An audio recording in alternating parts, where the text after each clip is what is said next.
नमस्कार, आप देख रहे हैं न्यूज़ फॉर नेशन और मैं स्वाति पांडे आपके साथ। ए बिहारी लाइन में लगो। ऐसे जलालत भरे शब्द और ऐसे जलालत भरे बोल बिहारियों को दूसरे राज्य में जाकर सुनना पड़ता। ऐसा कहना है बिहार के प्रसिद्ध चुनावी रणनीतिकार प्रशांत किशोर का। आपको बताया प्रशांत किशोर इन दिनों अपने जनसुराज पद यात्रा में है, जिसमें वो सबसे पहले पश्चिमी चंपारण से अपनी इस यात्रा का शुरुआत किए हैं।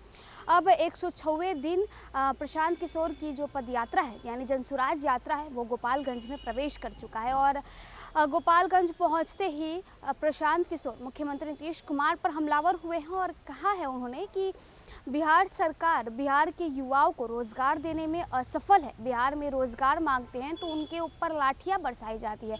बिहार के किसान मुआवजा मांगते हैं तो उनके ऊपर लाठियां बरसाई जाती है। बिहार की जो सरकार है वो पूरी तरह से असफल है, पूरी तरह से असमर्थ है। बिहार में प्रशासन ठीक तरह से काम नहीं करता है, बिहार में रोज़गार नहीं है और बिहार के जो युवा है उन्हें दूसरे राज्य में जाकर नौकरी करनी पड़ती है, दूसरे राज्य में जाकर उन्हें रोज़गार ढूंढना पड़ता है और वहाँ उन्हें जलालत भरी ज़िंदगी गुजारनी पड़ती है। उन्हें ये ताना सुनने को मिलता है कि ए बिहारी लाइन में लगो।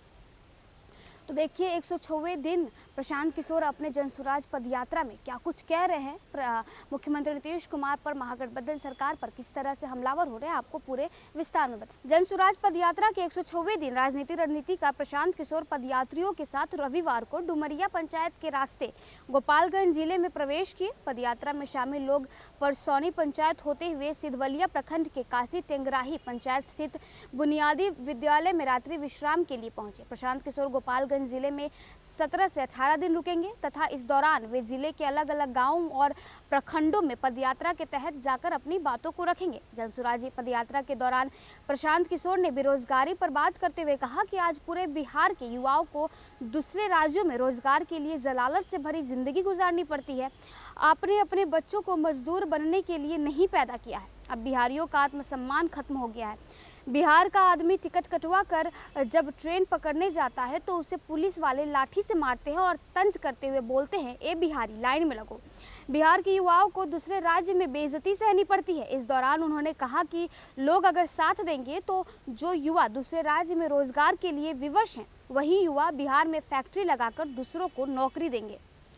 तो देखिए प्रशांत किशोर इन दिनों अपने चुनावी या कह ले एक जनसुराज यात्रा के तहत निकले हुए हैं और ये जो यात्रा है प्रशांत किशोर की ये चुनावी रूप में भी और राजनीतिक रूप में भी अहम मानी जा रही है। वो इसलिए क्योंकि 2024 में लोकसभा चुनाव है और 2025 में बिहार विधानसभा चुनाव है। ऐसे में जो प्रशांत किशोर तो चुनावी रणनीतिकार हैं ही और वो बिहार में अपनी पैठ ढूंढने की कोशिश कर रहे हैं, क्योंकि बिहार के विभिन्न जो ज़िले हैं उसमें घूम रहे हैं, प्रखंडों में घूम रहे हैं, पंचायतों में घूम रहे हैं, गांव-गांव में जाकर जनता से मुखातिब हो रहे हैं, जनता के बीच जा रहे हैं और वहां जाकर आपको बताया बिहार सरकार पर हमलावर हो रहे हैं, मुख्यमंत्री नीतीश कुमार के ऊपर हमलावर हो रहे हैं, बिहार के भविष्य की बातें कर रहे हैं, रोजगार की बातें कर रहे हैं, युवाओं की बातें कर रहे हैं। ऐसे में प्रशांत किशोर की ये जो पदयात्रा है वो 106वें दिन पे गोपालगंज पहुंची है, जहां रविवार को गोपालगंज में पहुंचकर प्रशांत किशोर कह रहे हैं कि आपने अपने बच्चों को मजदूरी करने के लिए नहीं पैदा किया है। बिहार की जो युवा है वो अपना आत्मसम्मान खो रहे हैं, क्योंकि बिहार की सरकार बिहार के युवाओं को, बिहार के लोगों को रोजगार देने में असमर्थ है। तो चलिए इस खबर में बस इतना ही और भी वीडियोस और अपडेट्स के लिए आप देखते रहे न्यूज़ फॉर नेशन।